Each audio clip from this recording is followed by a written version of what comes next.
Hi there, Kiwi Codger here, and welcome to episode 40, the Amio Fenua and the Pigsty. Now, for this episode, I'll rely mainly on W.H Skinner's account in the Journal of the Polynesian Society, plus other references, which I'll put below. The Amio Fenua means encircling the land, and refers to a cohort of different tribes coming together to purportedly seek utu from those who had the effrontery to invade Waikato at Hingakaka.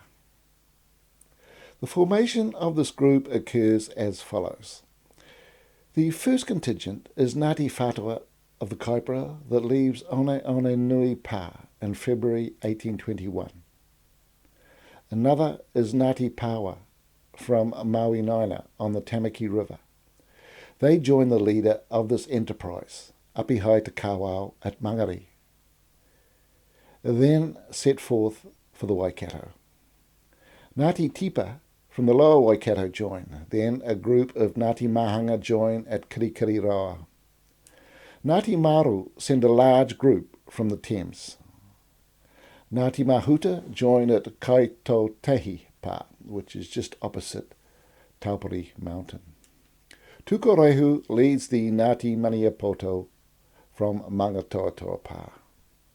The last contingent of Aroa join at Ohinimutu. The full contingent is in excess of 600 warriors. They have between 5 and 10 muskets amongst them. They cross through the Ureweras, through the Hawke's Bay, and into the Wairarapa. Victories are easy. There is mass slaughter. It is said that Apihai Te Kawao has a pillow of human flesh every night.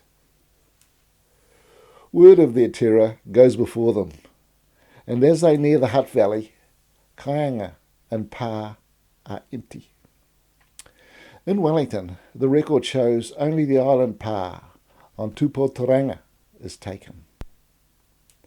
At Waikanai, they discover that the Mua Upoko and Rangatani tribes are safely ensconced on Kapiti Island, having left no canoes on the mainland. The Amio Fenua proceed to Lake Korowhenua, but the island Pa in the lake are unreachable for want of canoes. The 90-kilometre trip to the Whanganui has lean pickings. Tukorehu decides to take about 100 warriors up the Whanganui to try his luck. His luck is bad. 60 kilometres up the river, he enters an ambush on the Mangatoatoa River, right here. Only a handful escape and rejoin the Amio Fenua. Tukorehu is one of them.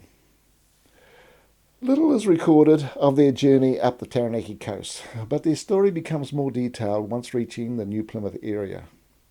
It's here that we'll take a greater interest in their activities. They pass Maikotahi Pa at Nomutu, New Plymouth, and send word on, seeking hospitality from Te Ati Awa at Rewa Pa, at the mouth of the Waifakaio River. The Taranaki tribes have enjoyed good relations with the tribes in the Amio Fenua. Rewa Pa welcomes the Amio Fenua, who stay a few days. The Amio Fenua has been campaigning for 4 months and has travelled 1,100 kilometres and enjoy this break. But something has changed. It now appears that Te Ātiawa Hapu, north of the Waitara, are now hostile towards the Amio Fenua. As they leave Rewa Pa, they are aware of this, so are on the alert. An ambush awaits them at the mouth of the Waitara River. 800 hostile warriors lay hidden on the northern bank. Their strategy is to let half across, then attack. Tukorehu suggests to Apihai Te Kawao that a scout should cross first. This exposes the ambush. The scout is killed. The Amio Fenua retreat along the Waitara to Pukekohe Pa.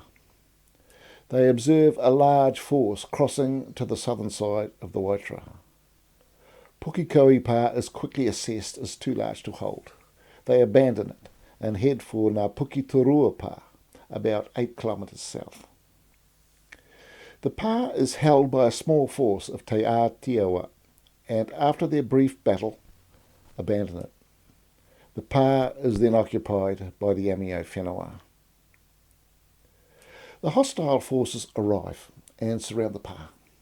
Some fierce skirmishing occurs, after which the pa is put under siege. More northern hapu arrive to join the siege. So the Amio Fenua are now in real trouble. Their ability to withstand a long siege is poor with the scant supplies in the rather small pa. Breaking out is not an option. Long days pass. So why has Te Ātiawa, north of the Waitara, become hostile? Let's read what W.H Skinner suggests as a reason. But why this sudden change on the part of Ātiawa? Several other expeditions of the same northern people had passed through this country and had been well received, while numbers of the Ātiawa had joined them and gone forth to murder and plunder. In fact, they had been as one people. But the reason is not far to seek. We find it in the presence in the district of that great chief, Rauparaha, leader of Ngāti Toa. We'll just skip the part in italics. Te Rauparaha wished to be revenged on the Ngāti Maniapoto, of whom Tukoreo was one of the principal chiefs, but did not care just then to run the risk unaided. If he could incite the Ātiawa to attack Tukoreo and his party, they would thus be drawn into the quarrel and lend their aid to attain his ends. By means of plotting and deceit, he succeeded in rousing Te Ātiawa, or the greater part of them, to take up his quarrel. So he puts the blame on Te Rauparaha, which is probably right. The Ātiawa hapu, south of the Waitara, observe the siege for a number of days and decide that this is insulting to their previous friendship. The hapu from the Pukerangi-Orapa, located 8 kilometres southeast, devise a strategy to allow the Amio Fenua to escape Puketorua and seek their protection at the larger Pukerangi-Orapa. I will not go into the strategy, as it's rather bizarre. Suffice to say that they created diversion for the besiegers. Meanwhile, the Amio Fenua escape and reach the safety of Pukerangi-Orapa. This was a well-stocked pa with formidable defences. The northern Ātiawa follow them up and again lays siege. Another row of palisading is constructed around the pa by those besieging to ensure no more escapes. The siege becomes known as Raihe Poaka, the Pigsty. After a month, with no rescue in sight, it's decided to call for volunteers to escape the siege and get word to Te Wherowhero. 5 volunteer and try. But after 3 days, 5 heads are paraded on pikes by the jeering Ātiawa. Another group volunteers and goes. All their heads, except one, are paraded in similar fashion. The missing head belongs to a volunteer who makes it through. He will take the name Manukarihi, and he will become famous throughout Maoridom.